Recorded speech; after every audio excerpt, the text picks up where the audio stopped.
Welcome all to the SnailTrail4x4 Podcast. If you like going off-roading in Toyotas, wrenching on Toyotas, camping in Toyotas, and maybe even poking a little bit of fun at Toyotas, and of course, hearing about how fantastic...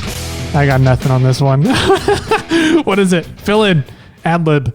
Installing winches are on Toyotas. Then this is are. I don't know how you would. Which one would that be? I don't know. This is the shit show podcast for you. Welcome everybody to yet another awful episode of the SnailTrail4x4 Podcast, where Jimmy and I have been awake far too long, and the coffee is wearing off, and we're into like our 10th recording for the day. So, yeah, this is going to be a great episode. Off to a good start. What do you think, buddy?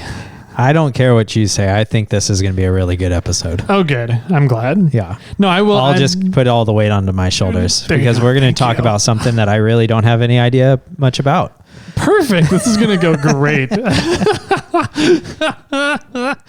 Oh, man. No, I think today this is going to be a fun episode today. This is a Monday, so we get to talk about something fun. So it's going to be fun, okay? Because that's what we do here is fun, Jimmy. I agree. Good. I think I have fun. I don't care about anybody else. Well, that's good. No, it's gonna be a good episode. I promise. And Jimmy promises because he's gonna be carrying the whole show. Go for it, man. So we do need to thank our patrons. Thank you very much, all you that's help and support us and keep the cogs moving and the coffee going into Tyler. Yes. I need more. You're drinking tea right now, though. I got tea. It's slightly caffeinated. Yeah, maybe that's your problem. Too much? No, too little. Too little caffeine? Yeah. I could definitely use more caffeine. Me too. But we do have to thank you guys. This month's giveaway is brought to you by Stellar Built because he handed off this awesome Factor 55 Pro Link and OD green. And you didn't remind me in the last episode about OD, so I'm going to tell you right now. Oh. So I had a guy from Australia write us an email. Okay. And he said that you guys kept saying OD green and he wanted to know what that meant. Yeah. So he looked it up and he found out what it meant. Oh, interesting. And once I say this, everybody else in the world's going to go, yeah, you guys are idiots since you don't know what OD means. Okay.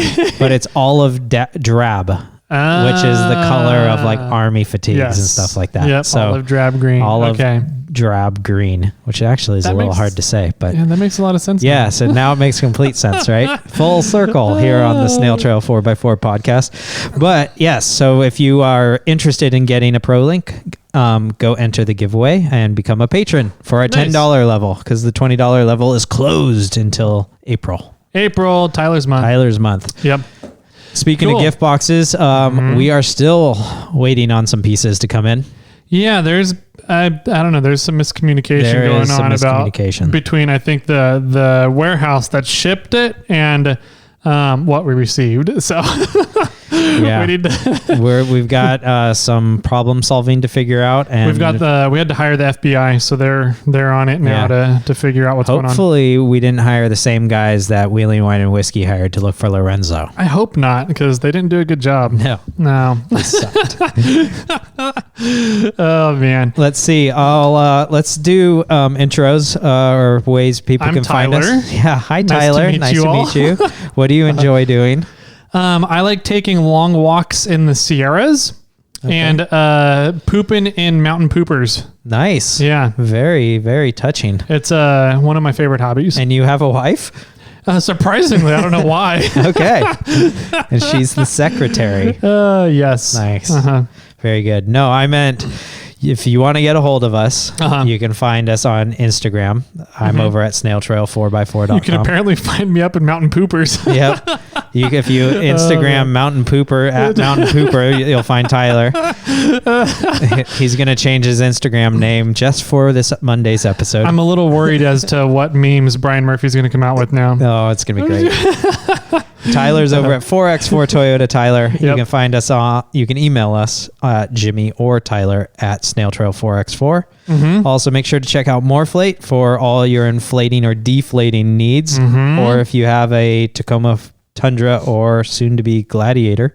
Yep. I think those are the only ones. First gen, second gen Tacoma, third gen Tacoma, second gen Tundra, and soon to be Gladiator. Check out Snail Armor. Awesome. And soon to be second gen Forerunners. Yeah. Well, once you let me test it, I got to actually, I might see Dave this upcoming Friday. So, oh, that's right. I need to talk to you about that. Okay. Because he told me the plan for Friday. Yeah. Yeah. Well, I might not be able to go, so we'll see what's happening. But he has a first gen Forerunner, so I can test Snail Armor on his too. Yep. He's also getting the jerk. My buddy who's a jerk. Oh yeah. Is getting FJ80 axles. Yep. So funny. He goes because he was asking me about ARB plumbing. So air plumbing for ARB systems. And I was like, oh yeah, pretty easy to do. You want to, here's the things to consider. I said, why are you asking? Are you going to put in some ARBs? And he goes, I got a couple of 80s, a couple axles, 80 axles. And in my mind, I thought he meant Dana 80 axles. No, yeah. I was like, Jesus, man, that's way overkill for your Forerunner. But I didn't really get into it. And then it hit me later on. I was like, oh, he's getting FJ80 axles. That's pretty nice. Yeah. So he's also no longer an Evoc driver. He's out on the streets again. Yeah, he sent me a picture. He was patrolling up on Highway 80 somewhere and sent me a picture next to a couple of trailheads. And I was like, you can take the cruiser up there. Yeah, it'll make it. It'll make it. If you get stuck, there'll be lots of people that'll be willing to help you out for a favor. Yeah. Will you sign off on this paperwork for me? Yeah, exactly. Yeah. So anyways, let's get back to it. If you want to get a hold of us for any reason, we just told you how. We would highly suggest and like you guys to join our Patreon. You guys get some good bonuses, and eventually we'll get back into tokens. We'll do that here once sort of the winter season clears out, I guess, is sort of the game plan. Maybe we'll hide some during winter. I think a few of them that we have hid are going to be covered in snow here soon. So yeah, we'll need to do an inventory on those and see how many are still out there and where they're going to be under snow for people. Also, I think we're getting to the point where some of them might be a year old. Ooh, that's true. And we can start releasing them to the public. Oh, that's right. That'll be fun. Something, or maybe 6 months or whatever we said it was. So we've got a lot of things happening here on Snail Trail 4x4. And today we have a fun main topic for you guys. We do indeed. Before we get into the main topic. Oh, you got something else? We have a couple of things. I wanted to, there was a fun news article that came out that is going to be a game changer in the electric vehicle markets. I know what you're talking about. You do? Well, it was just texted to us, right? Yes, it was. Yeah. So it's, I don't know how it works though. It's actually really neat how it works. It is an electrical charging cable for EVs that it solves the problem of cables overheating doing supercharging. And so anytime you're putting that much amperage through wires, the wires are going to get really hot. Yes. And so Ford found a new way to cool charging cables that will allow enough amperage to go through where you can theoretically charge like 120, what is it? Not 120. Yeah, 120 kilowatt hour. Is that it? I can't remember the size of the batteries now, but charge your average like Tesla battery or the F-150 Lightning batteries in 5 minutes. No way. Yeah. 5 minutes? 5 minutes. Wow. And so, you know how much power has got to be going through that? A shit ton of power to go through to charge one of those battery cells in 5 minutes. The shit ton is above like a super lot. Yes, it is, right? So yeah, they found a way to take liquid cooled charging cables that Tesla has been using on all of their stations since like late 2017. And they put antifreeze in them. Yes. No, they found a way to go from liquid and do phase changing. So it goes from liquid to vapor. And so in that phase change, it's able to harness and take more of the heat dissipation. Oh, wow. And so it can keep the wire cooler than just straight liquid cooled. Interesting. So, yeah. if you can recharge a car in 5 minutes now, moving forward, that's going to be, I think, the pivot point for EVs. Yeah, I do too. Now we just need more EV stations with those and more in general. Exactly. And then Biden's infrastructure program passed. Regardless of what you think about a lot of the stuff written into the structure, there's a lot of money built into it for EV infrastructure, which means more charging stations, more funding for R&D, like what Ford has come out with, and probably more funding to get those super fast charging cables out into the public quicker.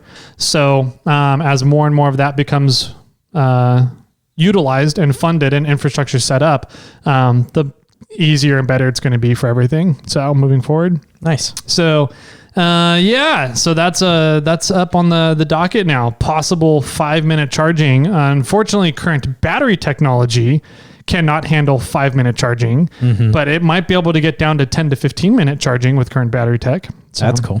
They just need to find different anode cathodes or different cooling, maybe they'll use the same cooling technology they use on the charging cable added into battery packs now. So anyways, I thought that was really exciting. Yeah, that's neat. I geeked out a little bit when I saw that. Do you have another thing? Because I have something too. I was just going to do a couple reviews, but we can do it on Thursdays or I guess next week's episodes. So okay. My thing is, I don't know why nobody's ever told me about the website / YouTube channel called Drive Tribe. Never heard of it. Yeah, neither did I until the other day when I stumbled upon it. Oh, interesting. It's kind of a Facebook for automotive enthusiasts. Really? Ran by Richard Hammond, Jeremy Clarkson, and James May. It would be. Interesting. Okay. Yeah.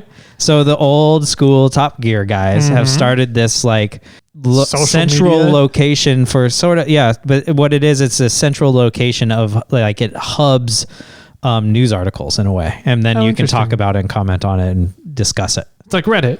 Yeah. Yes. Reddit for cars. Yes. Okay. In a way. Yeah. I mean, in a way that's a lot social. In a way, that's another version of social media. Yeah, absolutely. But yes, it's closer to Reddit than Facebook. Gotcha. Yes. Okay. So yeah, and I just stumbled upon it, and I was like, "What the heck? Where? Like, why have I not been on this? Like, I didn't know about it. I never heard of it." And they have like a bunch of writers and a bunch of people doing it, and their YouTube channels in the millions. And jeez, I was like, "What jerks?" Drive Tribe. DriveTribe.com, I assume. Yep. I think so. Maybe it's .org. So Drive Tribe, go check it out. I'm going to go spend some time checking it out after we're done recording and see what's on. And what's actually interesting is the off-road section is very sparse. Oh. Yeah. Interesting. I wonder if we could change that. That's what I was thinking. Thought there might be an opportunity. Do you have to like write a bunch of articles then at that point? I don't know. Or you might be able to just submit articles that have been written. Okay. So I don't know. We'll have to check that out a little bit more and look into that. So cool. Drive Tribe. Yeah. Yeah. I just found it. So nice. Thought I'd share. Awesome. So without further ado, shall we get on over to today's main topic? Let's do it. Campfire discussions, something you all can talk about when you're sitting around the campfire at camp looking at all your rigs. And this one will definitely be something that you can compare and talk about sitting around looking into each other's rigs, doing truck talk at a campfire. So grab your favorite drinks, grab some Old Elk, grab some Screwball, not together, but you can put together Flaming Peanut. And we'll be right on back with today's campfire discussion. As you may have noticed, I always like to present a carefully reasoned argument.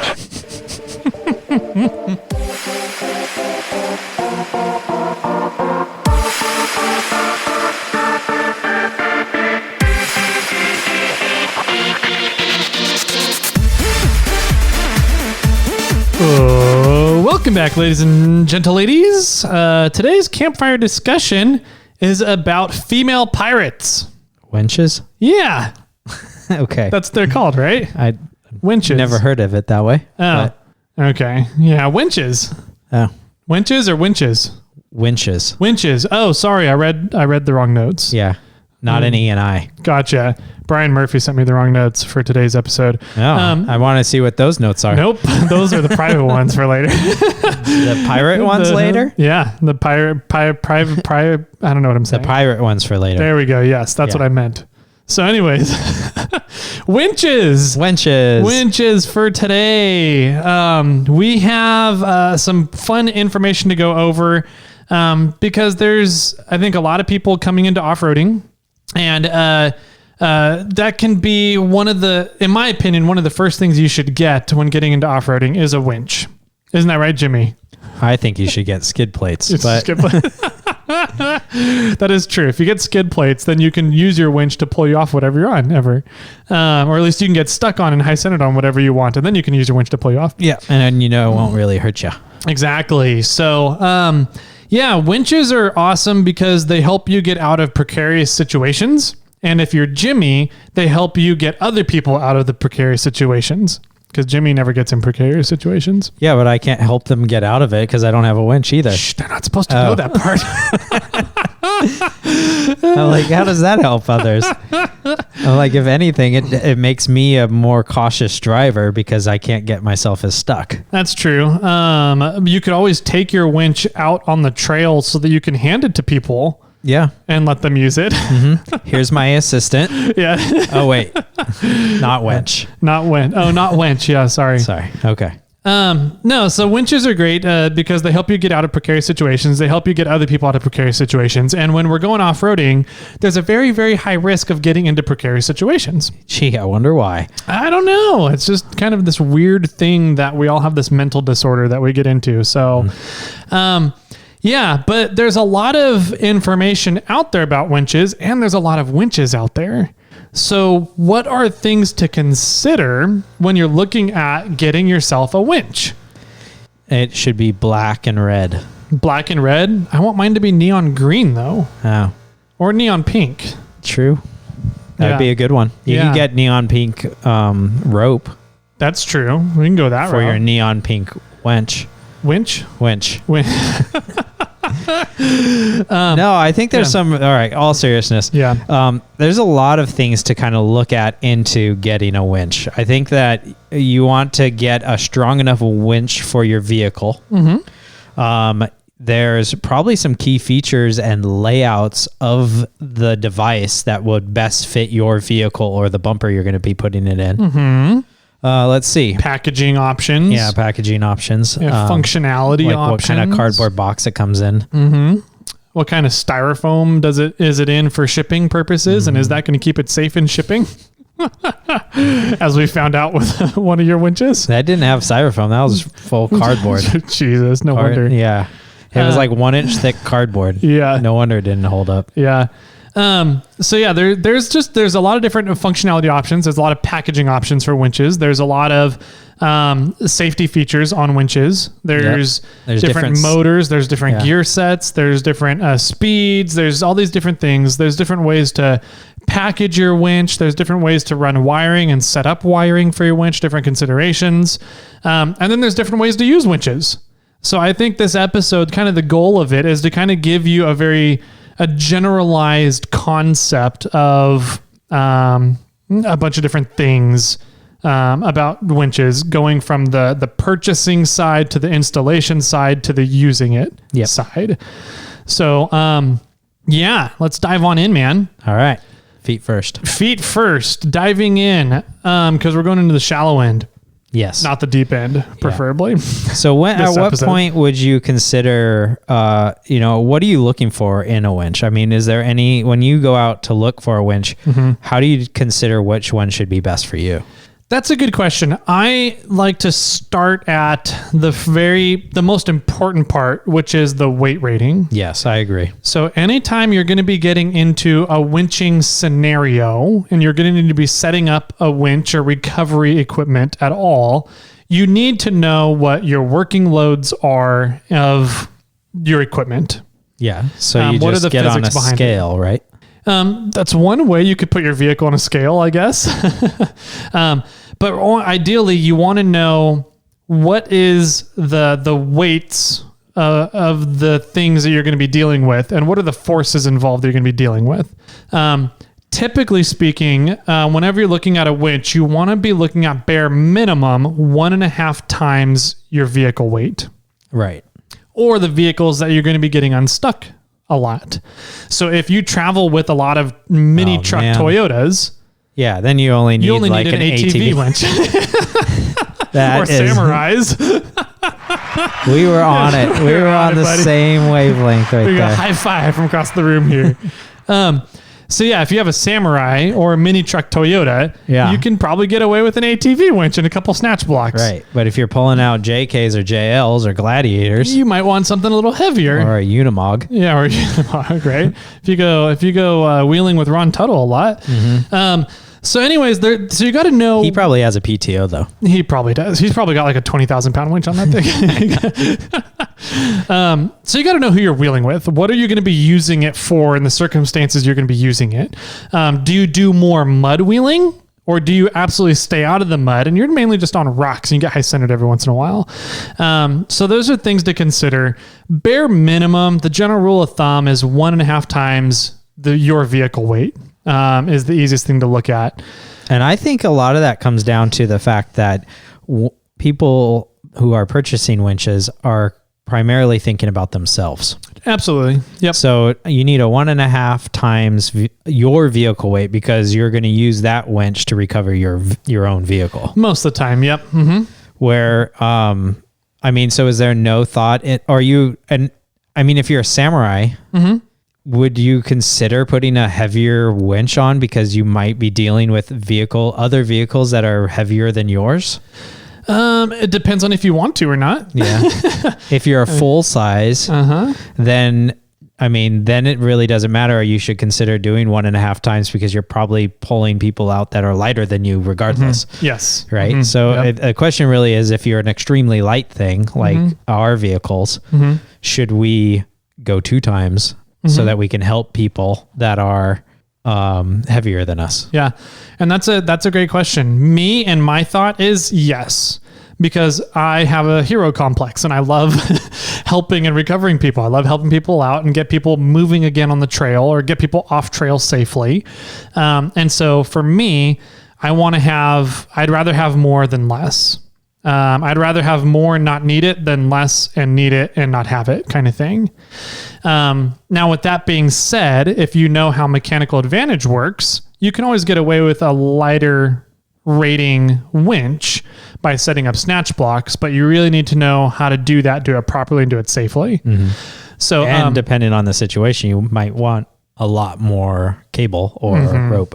Yeah, exactly. So that, if you're looking at having an ATV winch and planning on pulling out JKs, you're going to need to be carrying 3 to 4 snatch blocks with you at all times and 200 feet of extension line. So, it's a fine balance. I think for most people out there, 9,000 pounds is a good starting point. That gives you a rig that's about 6,000 pounds. So 1.5 times 6,000 pounds is 9,000. And so that's most JKs, most wheeling rigs out there. Now, if you have a really heavy overlanding rig and you're up in the 7,000 to 8,000 pound range, then you might want to look into 12,000 pound winches, 12 to 15s. It just kind of depends on your vehicle and what you're going to be wheeling around with a lot.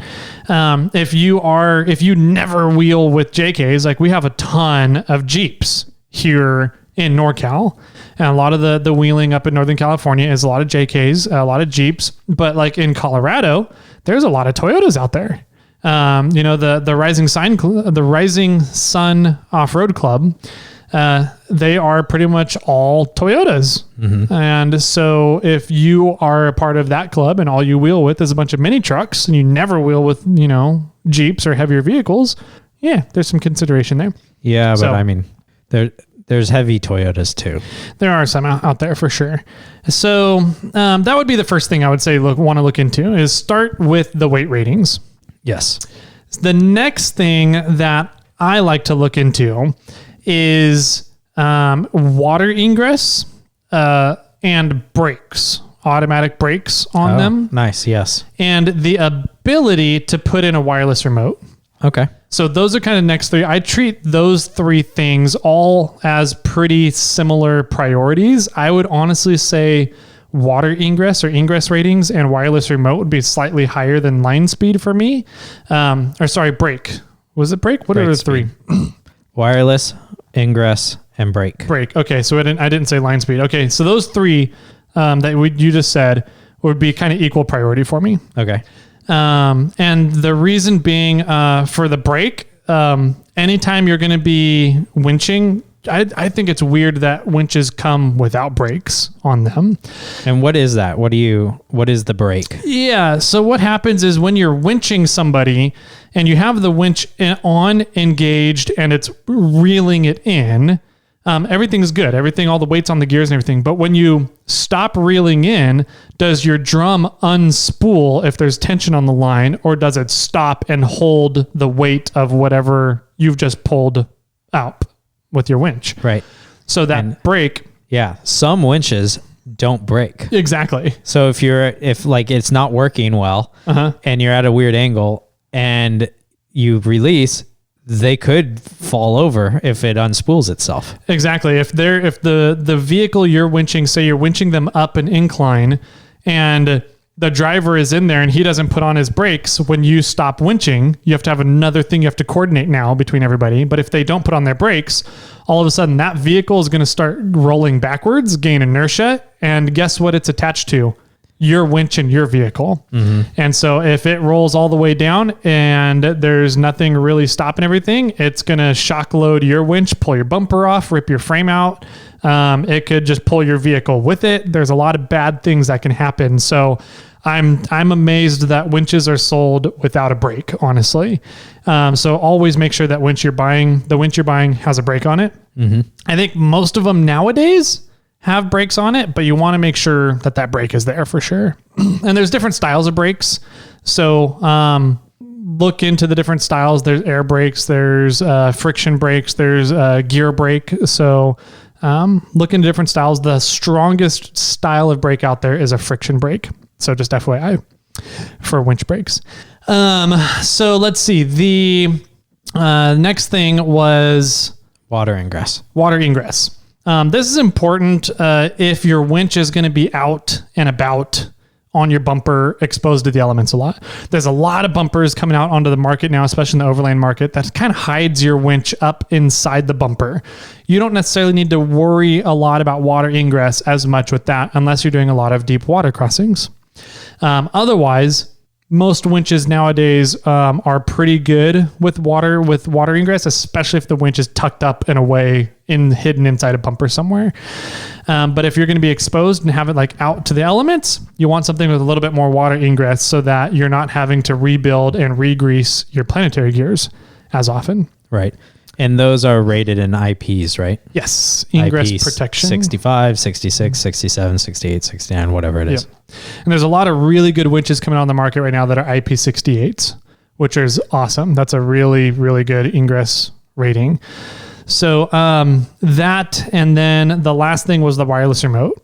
Now, a lot of people will argue with this one, and I'm a big fan of it just simply because the wireless remote does not tie you to the winch anymore in operating the winch. So you can go and find a safe place to stand no matter what the situation is. There's a lot of times I'll see people with the wired remotes winching, standing right next to the winch on their vehicle. And I'm like, that is the last place you want to stand when you're winching something. Yes. But people are like, but I have this remote. I have to stand near my winch. I'm like, there's a lot of other places you can stand. They make those lines long enough for a reason. But having a wireless remote, I think would help clear the stupidity and ignorance factor out of people standing in unsafe locations.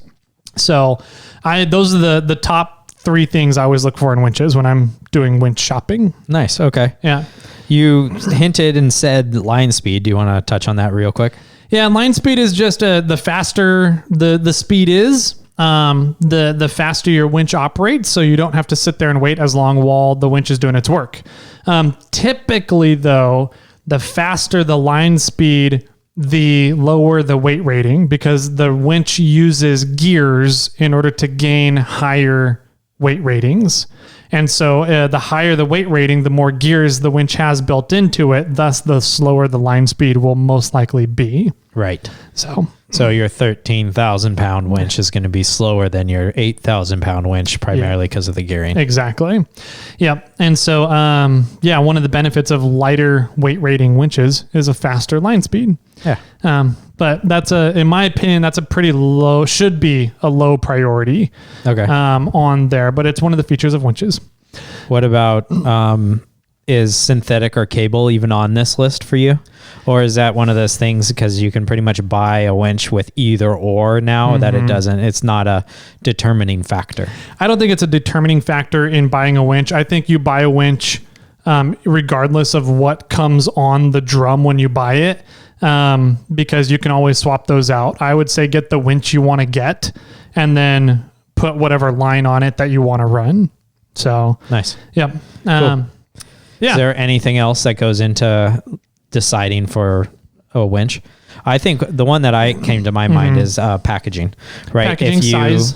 Yeah, if you have to have the controller box on top of the winch, maybe it's not going to work inside your bumper, and that might not be the right winch for you. If you can take that off and move it and put it other places with ease, then that might be a benefit, or there's ones that even have the control box built into the winch, right? And so it's not, it's sort of just big and clunky, and that might not be the best thing. Yeah. So I think that to some extent, packaging, whether knowing where you're going to put your winch and knowing if that winch is going to fit into that location is somewhat of a determining factor, unless you're Lee Lim.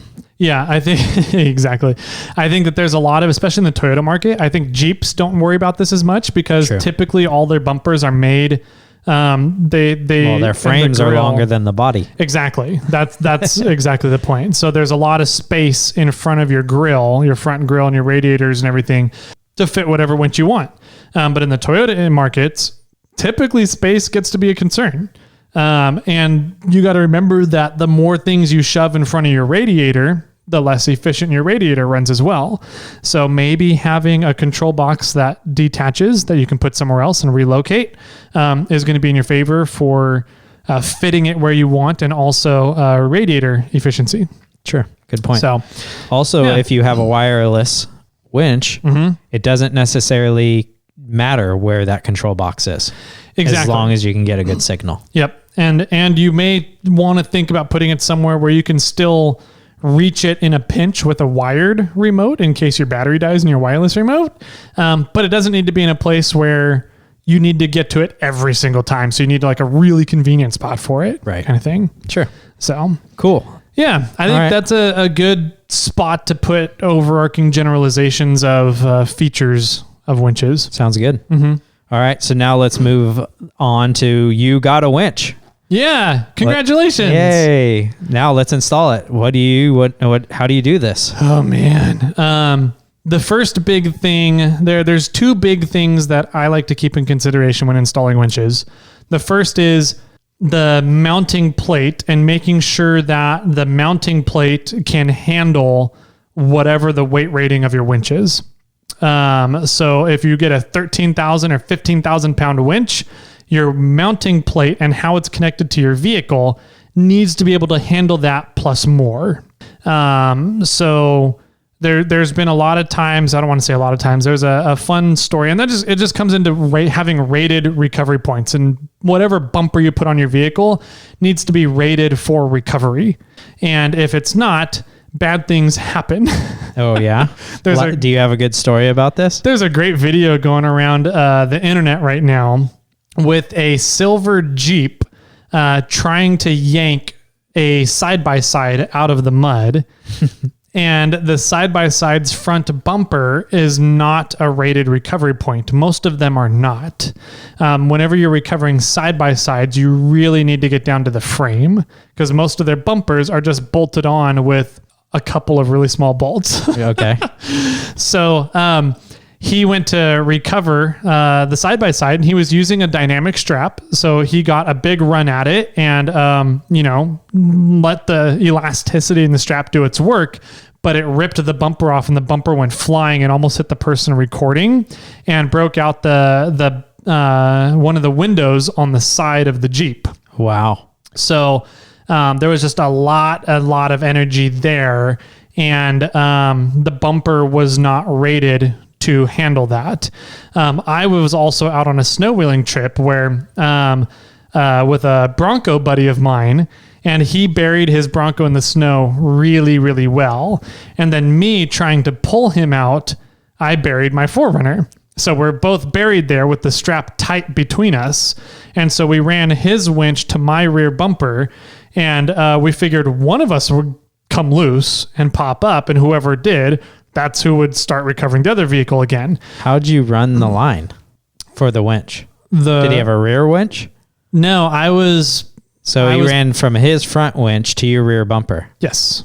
Okay. Were you in front of him? Yes. Oh, okay. Well, yeah. I thought you were pulling rear end or rear end. No. Yeah. Well, yeah. No, I was doing, he was originally in front of me and he got stuck. And so I went around. What was he doing? I was pulling him forwards. I think I drove around him because he was like trying to just shovel himself and get himself out and taking a long time. So I drove around him, and then I got in front of him. I was like, I'll just snatch you forward. Yeah. kind of thing. So then you both got stuck, and then he threw his winch. He threw his winch on, and in winching, he pulled his entire front bumper off. So it was not securely mounted to the frame properly. I watched a Donut Media video of they did a high-low overlanding. Okay. Have you seen this high-low thing? Well, they do high-low. So they have two identical vehicles, and this one was the 4-door Toyota Tacomas, right? And then they buy really expensive parts or really cheap parts. Okay. Right. And so they buy really expensive wheels or really cheap wheels and throw them on the rig. And then they go, which one's better? Well, they had I believe it was the really expensive rig. I could swear it's a really expensive rig. And I think it had the ARB front bumper on it and a really big winch. And they were pulling it up a hill. And they pulled it up so much that the winch line was pointing down. Like they pulled themselves over the winch point. Oh, okay. And it literally pulled the bumper down at that angle. Yeah. Oh, that's funny. So, yeah. But that's just another case of the bumper is not properly attached. Yep. It's not a proper winching point. Yeah, it's not a rated recovery point, and that's the key thing. Yeah. So, make sure that the way you're mounting your winch to your vehicle is a rated recovery point, so that it is not going to come off the vehicle no matter what you do to it. Yeah. And what I want to stress here is if you're putting your winch onto your bumper, that's one thing, but you also need to make sure that your bumper is properly attached to your frame. Exactly. Yes. Right? Because you might be like, no, the winch is great. It's attached. It's bulletproof in the bumper. It's not ever going to move. But what about your bumper from your frame? Yes, exactly. So that one you need to check out too. Now, if you're straight up attaching your winch to your frame, then you're probably okay. Yeah, you're probably fine. So that's the first thing is physically connecting the winch to the vehicle. Make sure that's secure. The next thing is connecting all your electrical wiring. Okay. Winches pull a ton of amperage. Yes. When under full load. Like the winch we just installed on Tacoma Powered pulls 415 amps under its full 13,000 pound weight rating, load rating. So you need to know that going into it and know that whatever wiring you run for that it needs to be secured, because you're not going to be able to, and we've talked about this a lot, you're not going to be able to properly fuse or put a breaker on your winch and still get the full functionality out of your winch. So if you want the full functionality out of your winch, you need to make sure that the lines and your power running for the winch is properly done and that you are never going to have any issues with it. And that comes down to not having as few wear points between the wiring and whatever you have the wiring routed through, and making sure that the wiring is the correct size, all your terminals are the correct size, everything's terminated properly, because shorts and melting down battery terminals or anything like that, you don't really want to happen. So doing your wiring properly is a big thing with winches, just because you're dealing with so much more power than, say, rock lights or a light bar kind of thing. So I just typed into Google, what wire size do I need for 400 amps? And it said you should use a 3-phase service. Yep. But so, I mean, I'm just going back in there about, wire gauge and, stressing about figure out what your winch is rated for, and then go and find the appropriate wire diameter, gauge for that size or that power. Yep. And you want to keep your runs of wire as short as possible. So, keep wiring as short as possible. Keep wear points down, sleeve and protect all your wiring for winches. So either put them in that corrugated plastic cover piping stuff. There's also a lot of really cool kind of like net wiring protection sleeves, wiring looms out there that are kind of like a netting material. Lots of different ways to do wire looms, but you definitely want to make sure that your winch wiring is loomed and protected properly. And the benefit of that is that it now doesn't have to rub just through the rubber. It's trying to rub through plastic, right? So you're just adding another layer of protection to that wire anywhere that there might be a wear point. Yep. Anywhere that might be a wear point, and then securing everything so it doesn't move and vibrate around as much as possible. And when we just installed the winch on Juan's truck, you wire loomed, or you put the plastic loom over the entire wire. Absolutely. You just ran it as another safeguard. Yep. You weren't like, oh, it might rub here, so I'll put like a 4-inch strip right in that area. No, you just did the whole thing. Yeah. Yeah. And it's just, I mean, wiring loom, if you're going through the process of putting any wiring loom on a wire, you have it out, you might as well just do the whole thing, in my opinion. It's not expensive stuff. It's not expensive. It goes on fairly easily once you get the hang of it.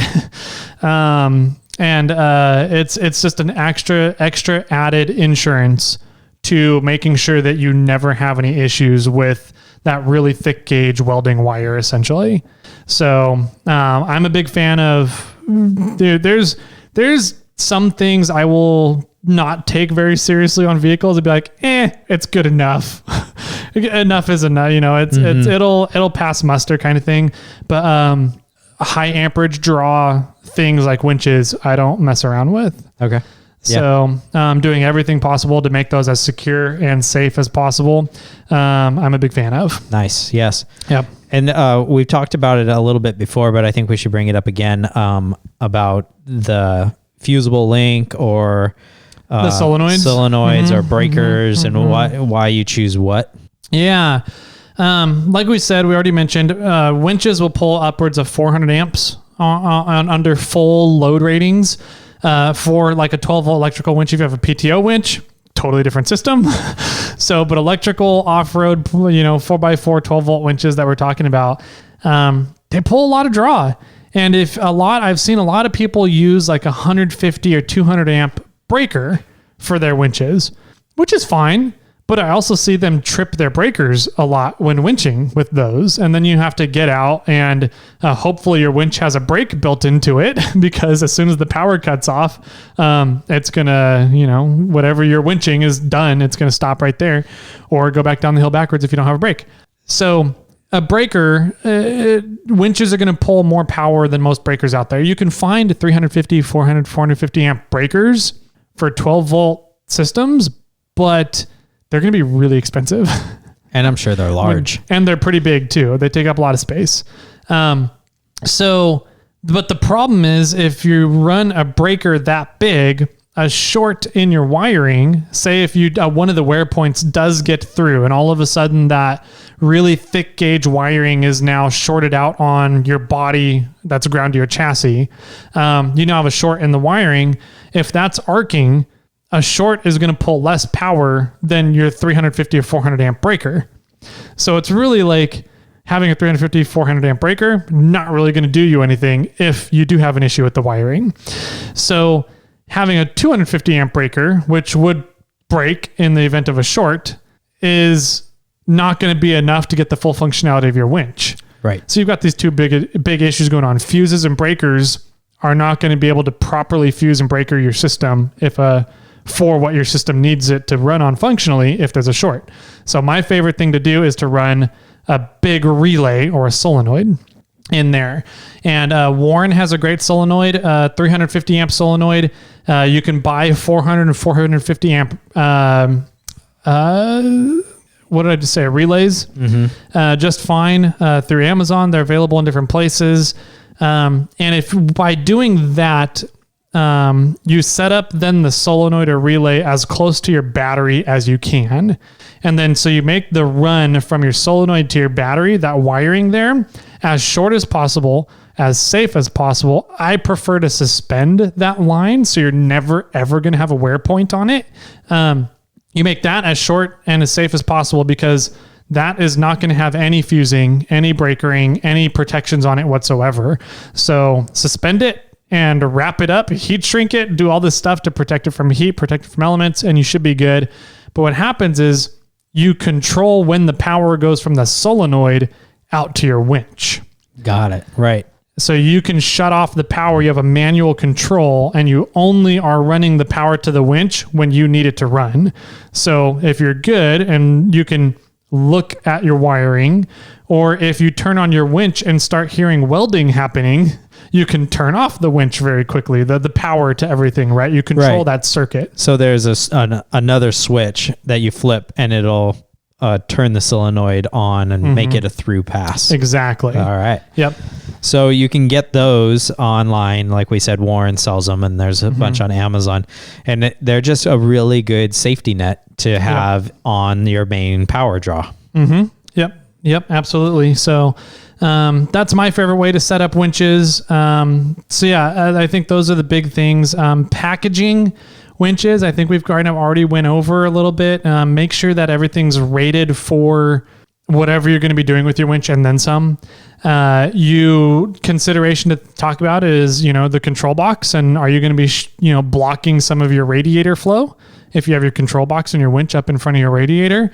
Where do you want to put that control box so that it's easy to access when you need to access it, or, it's accessible in some way if you need to access it.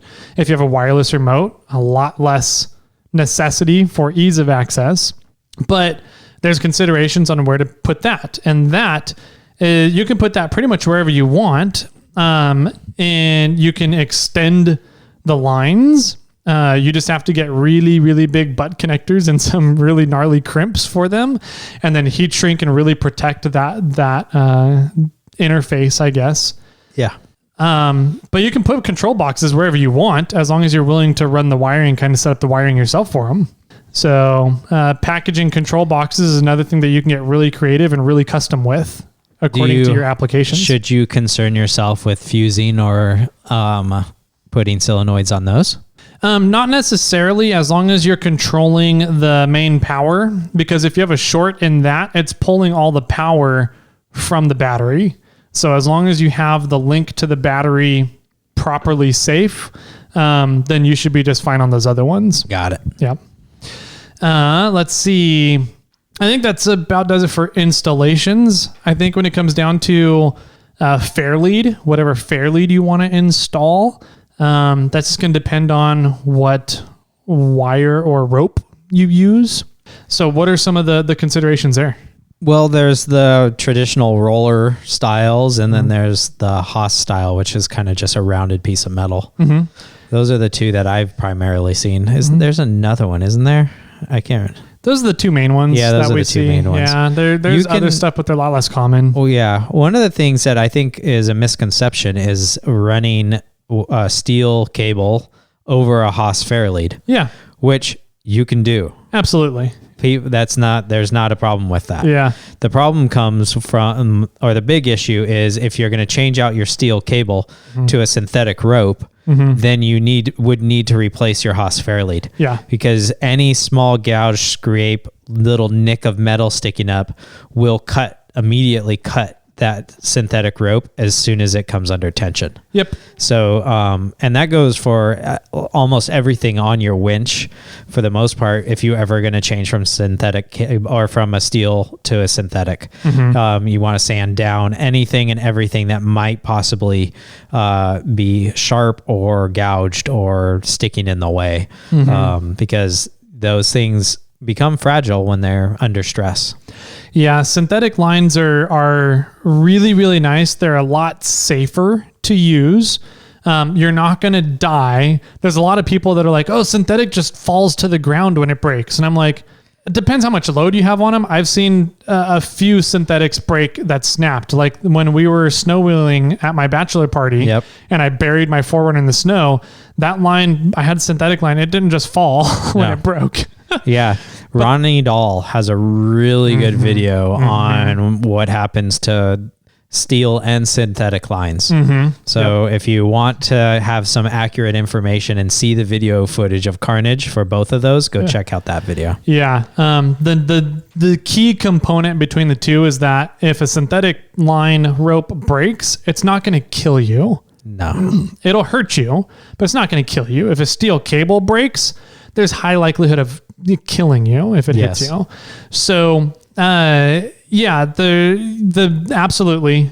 My question, you talked about running steel through a Haas Fairlead. Okay. Can you run synthetic rope through a roller Fairlead? I don't know why you couldn't. Okay. I would just say that if it ever goes into one of the corners or anything, then you're going to be in trouble. Yes. As long as you're doing a straight pull or a up and down pull or a perfectly right and left pull, you're fine. Yeah. But the thing is, those corners aren't very protected. No. It could fall into the corner and then it has sharper edges that it's going to be dragged across. It'll have sharper edges and it'll jam up in those corners because steel cable, when it's pulled at tension, does not, I don't want to say shrink, but it doesn't reduce in diameter from the fiber stretching out, right? Okay. A synthetic rope, when you stretch out the fibers, they're a softer fiber, so it can actually get stuck in the corners in between the rollers. So you're absolutely right. As long as you're doing a straight pull or perfectly 90 degree left and right, you're just fine with synthetic rope in rollers. But as soon as you get that synthetic rope near the corners, you need to be paying close attention and stop winching. Right.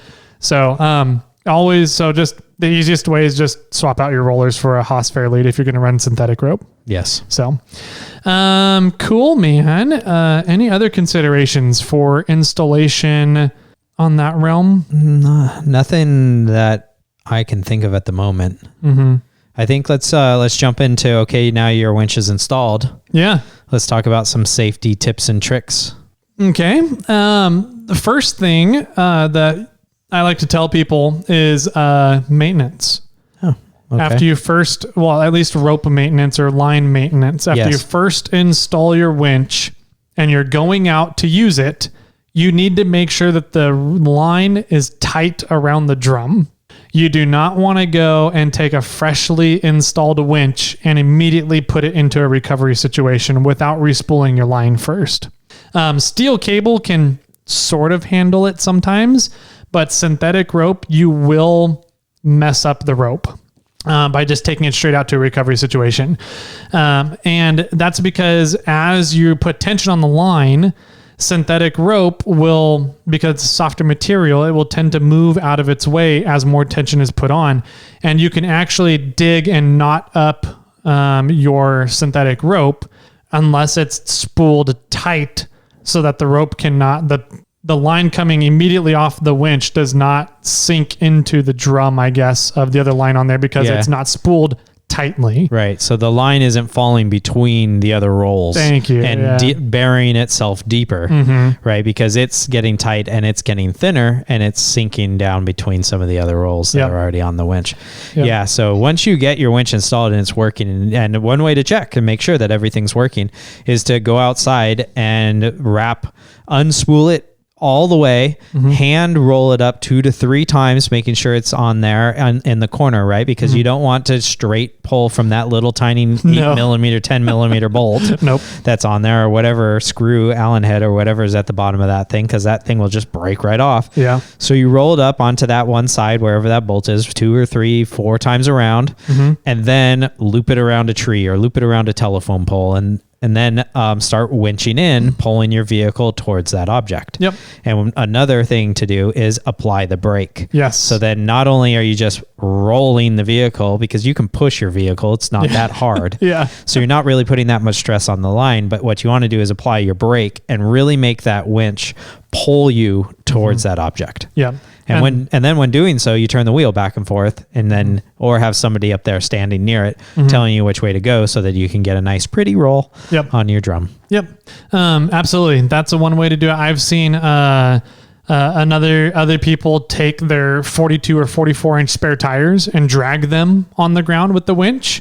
That way they can sit there and watch the line themselves. You don't need a buddy to watch the line. Make sure it's not spooling up all on one side of the winch. You can. But how would you control it going from side to side? You just move the line, pull it with your hand, wear gloves, and pull it one way or the other. So you're in front and you're handling. Yeah, it doesn't take a lot. Well, line as it's spooling up, as long as it stays just on the outside of the line that it just wrapped, kind of thing, it'll kind of wrap itself up. You just need to make sure that it doesn't go back over and reverse the wrapping, I guess. Yes. I don't know how to describe that. You're going back the wrong way. Yeah. You want to keep it going all the way, left hand or right hand, all the way to the wall, and then turn back over and go the opposite direction. Yeah. Yep. Another thing I think while we're right here on this subject is after you use your vehicle for recovery and all your line is stuffed to one side, you need to go home after, when you're off the trail or whatever, not immediately, but when you have a free moment, and you need to pull that all the way out and set it back up right. Yeah. Anytime I go out, if I used my winch on any trip for any reason whatsoever, I will re-spool it when I get home. And I think that that's something that should be done every single time if you use your winch. So, let's see. What about hooks? Yeah, Captain. Captain Hook. Yeah. I got your winch right here, Captain. Yeah. So, what about them? Yeah. Do you use them? I don't. Okay. I take the hooks off of all my winches and I put on Bow Shackles. Oh, really? Okay. Yeah. So Bow Shackles are a cheap way to make a closed winch system. Yeah, closed loop. Closed loop system. Yeah. And what that means is that there's no openings. Everything is closed. And what that does, it adds more secureness to your winching system. But it also makes it so that if anything comes loose, it's not just going to fall and cause issues where you need to reset a system or you don't notice that it falls and you start winching or anything like that. It just makes everything stay secure with less effort. Right. So let's talk about if you do have a hook, because there is an appropriate way to to use the hook onto an object. Absolutely. And so really, let's just say there's a loop sticking up and you really only have two ways to put it on. And everybody's probably going, what do you mean? And what we're saying is you could just hook it straight over the top, or you can turn that hook over and hook it from underneath. From your recovery point. At the recovery point. Yep. Yeah. So which one would you want to do? I would personally, no, I'm not going to say that. You should always do it from the bottom. Yeah. And why is that? Because what happens with hooks, if you are hooking over the top of your recovery point, so the open side of your hook is on the bottom facing the ground, and you're winching, and for whatever reason that hook comes off your recovery point, it's going to fly up and backwards. And that means it's going to become a flying projectile right back at the vehicle that's winching. If you have your hook from underneath the recovery point so that the open part of the hook is facing the sky, then if that hook comes off your recovery point for whatever reason, it's going to come off and fly downwards at the ground.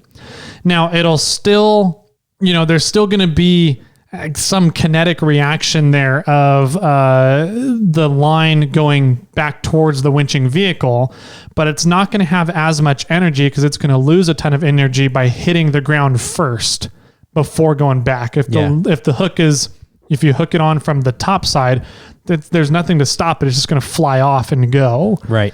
So it's a lot safer to whenever you're winching with a hook, It may be a pain in the ass because you have to hook it on from the bottom side, which means if there is any slack in the line, the hook might fall off, but it's a much safer way to do it. And in that case, you should just look at adding in a bow shackle to your system, or if you don't want to buy Pro Link or something like that, that's another closed system options out there. So Yep. But if you want a chance to win a Pro Link, how can I do that? you can get in on our Patreon giveaway that's going on this month. Yep. So you need to get in to the $10 tier by the end of the month here in November. And we are giving away a Pro Link from Factor 55 in OD green. And it was donated by Stellar Built. So thank you, Dimitri, over at Stellar Built, for giving us a Pro Link to give away. Yeah. So Pro Links are great because they kind of started the closed loop system for winching. Yes. So yeah, absolutely. So what other safety tips are there for winching? I have one in mind.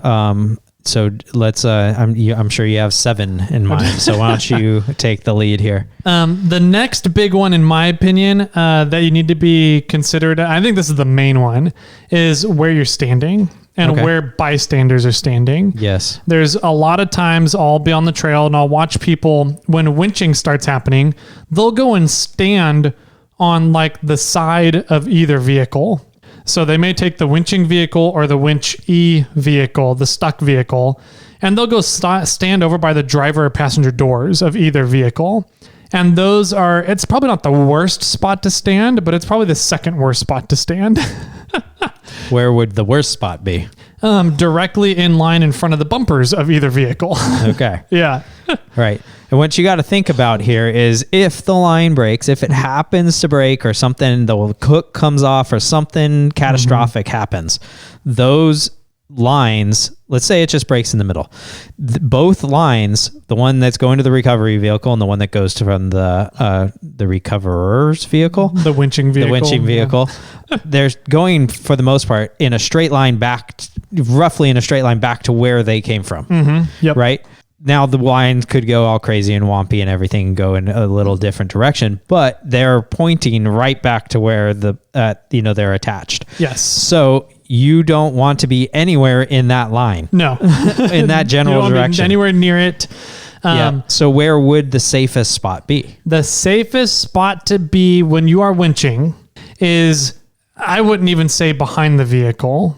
I know that a lot of people will be like, oh, I'm going to go stand behind the vehicle then. I'm like, even then, that's not the safest spot. The safest spot to be is take the distance between the two vehicles, put it in half. So in the middle, the center of your winching line. Yeah. So let's just do a basic. Let's say it's a 100-foot pole, which is crazy long. Yeah. But so 50 feet. 50 is feet. the middle. Yep, is the middle. You want to be in the center and then perpendicular out from that point to the line. So from the middle, you want to be perpendicular 50 feet out. Yep. That's bare minimum. You know you will be safe at that point. Okay. Now, if you can't get 50 feet away because it's a tighter canyon, tight trail, there's trees, bushes, manzanita, you can't really get 50 feet away. The big thing is you need to be near the center, perpendicular to the line. Anywhere in line with the line is a bad spot. Right. So anywhere near the winching or the recovering vehicle is going to be a bad spot to be in. And I see a lot of people doing that. Right.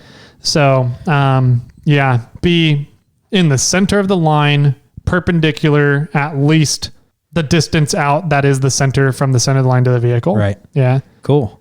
Smart. And that kind of falls right in line with mine is to put some sort of dead weight on the cable or on the rope. The significant other? Put the winch on the winch. That's funny. No, I put something out there. Like there are some companies that make bags that you load up with dirt and rocks and stuff, and you put that over the line. Whether it's a synthetic or whether it's a cable, you want to put some weight on that for the similar reason of the hook, right? If the line breaks, it's good. The weight is going to try to push it down to the ground, not let it fly up and around. Yeah. So if you don't have like a specific bag or a cover that for a winch line, what are some other alternatives of things that you could use? Great question. I've used jackets a lot and sweaters. Typically, somebody always have a jacket or sweater with them. Floor mats is another great one that I don't really hear about too often or see people use. If you don't have a damper available, almost everybody has floor mats available. Let's see, you can put another, like your snatch strap or a toe strap. You can fold it over a bunch of times so it's 3 feet long or 4 feet long and lay that over the line. Anything that you can put over the line, even something lightweight, is going to be better than nothing. The big thing is that it breaks up the kinetic energy of the hook, or if the recovery point fails and comes off, or the bow shackle fails and the pin stays in the line, is flying across with the line. It creates a spot where the line is going to be coming up, and the kinetic energy is going to get stopped at that point they have the damper at. Now it's going to continue kind of moving in that direction, the whole line in general, but most of the kinetic energy is out at the end of the line with whatever broke off that's now flying and becoming the projectile.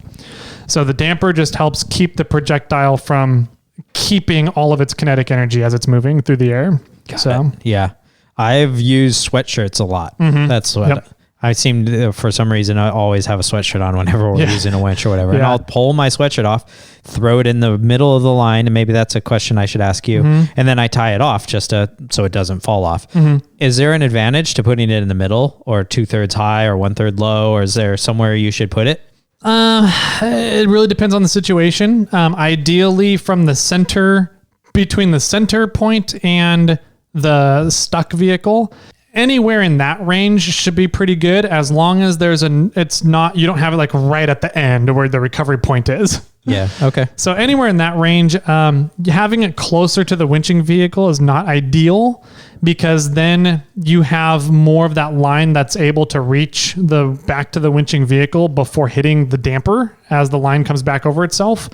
So I guess ideally the ideal situation would be at any point along the line in which you can put the damper so that if anything breaks off, the projectile starts losing its kinetic energy before it gets to the vehicle, right? The winching vehicle. So I'd say anywhere between halfway and 3/4. I think that's a really good generalization. Yeah. Okay. Cool. All right. You have any other safety? Not really. The other big thing is snatch blocks. Okay. Snatch blocks greatly reduce the load and the stress on your winch, at least on the gears and the motor and the wiring, the electrical pull of your winch. So anytime you can use a snatch block, there's two benefits of snatch blocks. A, it reduces the stress on your winch, but B, your winch pulls stronger the closer to the drum your line is. So the more line you have pulled out of your drum, the more pulling power the winch is going to be able to have, because you don't have the line further away from the drum due to built up line on your drum. So by running a snatch block, you have to pull more line out of your winch and your drum, which makes your winch have more pulling power and reduces the stress on your winch as well. Good tip. So, yeah. Nice. Yeah. So snatch blocks, anytime you can run a snatch block, do it. It helps reduce the stress of the situation. Make sure that you know how to use snatch blocks appropriately, because snatch blocks, you can, especially if things are really stuck, you can greatly increase the amount of loads on your winch system. So you need to make sure that every other device you're using, recovery points, shackles to anchor things, anchor points, whatever you're using, is going to be able to handle the loads you're putting on everything, because setting up mechanical advantage will take and double, triple, quadruple the load on your winching system.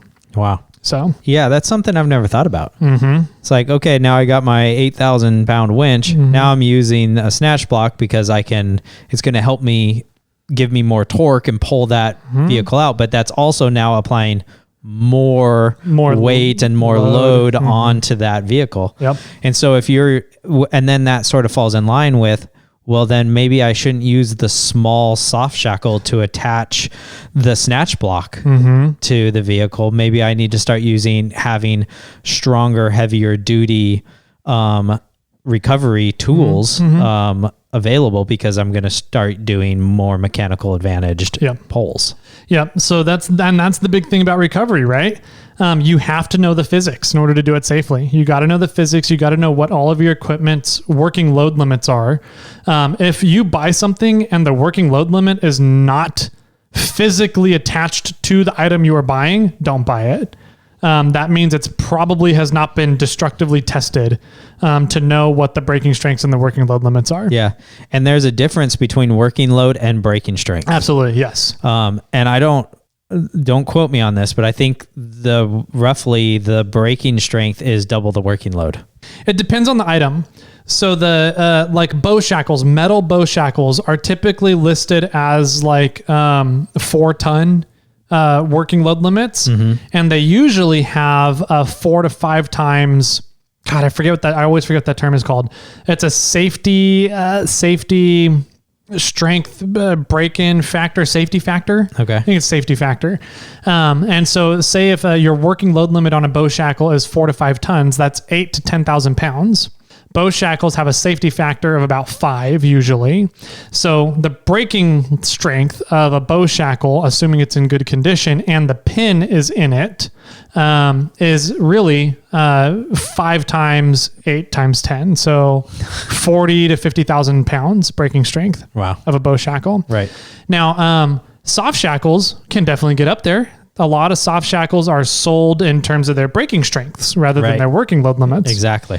That's what I want. That was the main point that I wanted to make. And is that a lot of things talk about working load, but some reason soft shackles always talk about braking strength. Yeah, it's really weird that synthetic gear tends to get talked about in terms of braking strengths, and metal gear tends to get talked about in terms of working load limits. And so a lot of people will be like, soft shackles have a higher braking strength than bow shackles. I'm like, they can. But you got to realize that the 4 to 5 ton rating of a bow shackle is not its braking strength. No. Yeah. It's its working load. It's its working load limit. Exactly.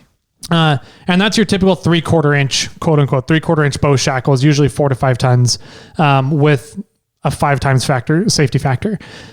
Your soft shackles. Now here's my issue with soft shackles. Soft shackles, amazing pieces of equipment. I'm not a big fan of using soft shackles for anchor points when you have bow shackles available. And the reason being is because anchor points are less likely to go flying if there's a break in your system.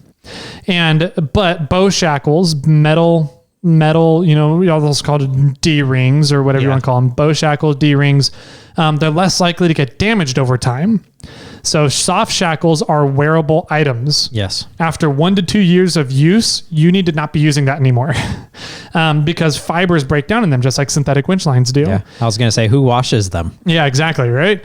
And so your synthetic soft shackle, when it was brand new, it had a braking strength of 30 to 40, 45,000 pounds. After 1 to 2 years, that braking strength could be anywhere from 10 to 20,000 pounds now. Yeah. You just don't know. Yeah. As soon as there's a little scratch or nick or fraying, that thing's done. It's an unknown factor. And I do not like putting unknown factors into recovery systems. But at the same time, do not ever run a metal connector in the middle of a pole line. So a winch line, if you're going to connect a winch line and an extension, always use a soft shackle. And even if it's an unknown how damaged it is, it's still way safer than putting something metal in there, because your line that's getting pulled on a winch or say a recovery strap, if you're yanking somebody out, the line, there's usually going to be something that's going to happen with that line, and anything attached to that line is what's going to go flying. Anchor points typically don't go flying as much as anything in the middle of a line. So anytime you're connecting two lines together, always use a soft synthetic material. But anchor points, I'm a big fan of always using hard anchor points so that you know what their braking strengths are, you know the condition it's in, and you know what you can and cannot pull with your system. So nice. That's my 2 cents there. Yeah. I have on the back of Bobcat, I have 2 Bow Shackles D-links, like pretty much permanently attached back there. Like I screwed them in tight and then I threw a zip tie through them just so that they don't happen to undo themselves. And it was a slight deterrent for somebody walking up that just might have a screwdriver, even though they could probably figure out how to break that zip tie really easy. But I like that because then it's attached there. And if somebody's bringing a toe strap up, it's really easy for the most part to run a soft shackle through both of those. Yep. Where you don't want to run a soft shackle through the hole that my D-link is in because those are sharp. Yeah, typically, yeah. So I use those as there's like a double anchor in my situation that I use a lot. So I do the same thing on mine. I will put in a bow shackle on my recovery points on my bumpers, and then I'll use soft shackles to attach my lines to the bow shackles, which are my anchor and recovery points. Okay. Yeah. So I do it. Yep. Similarly. Yeah.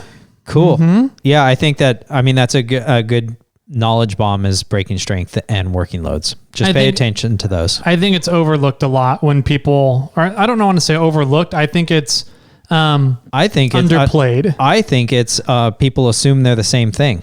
Oh, yes. I will agree. I think working load limits and breaking strength, the difference between those two. Yes. Yeah. They're completely different things, but I think people go, oh, you can use this one up to 10,000 pounds and you can use that one up to 50,000 pounds. Yeah. Well, no, that's not how that works. Yeah, those aren't the same thing. Nope. Yeah. So, so I think it's just, I'm glad we talked about that. I think that's a good clarity. Cool. Awesome, man. I think this gives a really good, like I said, high level, shallow end of the pool overview of winches, some considerations to consider. Yeah. And then, ideas for using everything safely and properly so that you're not putting yourself or other people at harm's risk. Yeah, definitely. Yeah. Yeah. And I would, say if you want to dive headfirst into the deep end, feel free to contact us or contact a local like installer. They can definitely answer questions and give you good feedback on that. So, and we said how to get a hold of us at the beginning of the episode, so we don't have to do it now. Awesome. I guess if we don't have to do that now, then Jimmy, good buddy, old pal, do you have any final sage words of advice for everybody? Does all this work for suck down winches too? You said suck down. And with that, my friends, keep crawling.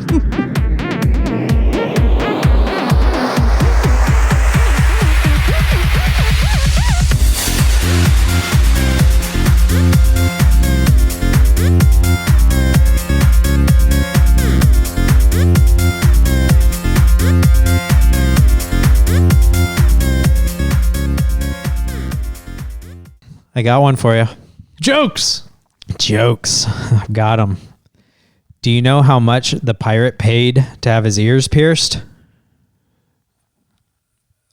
I don't know. I was going to say something with R, but I have no numbers that are R related. A buccaneer. Oh.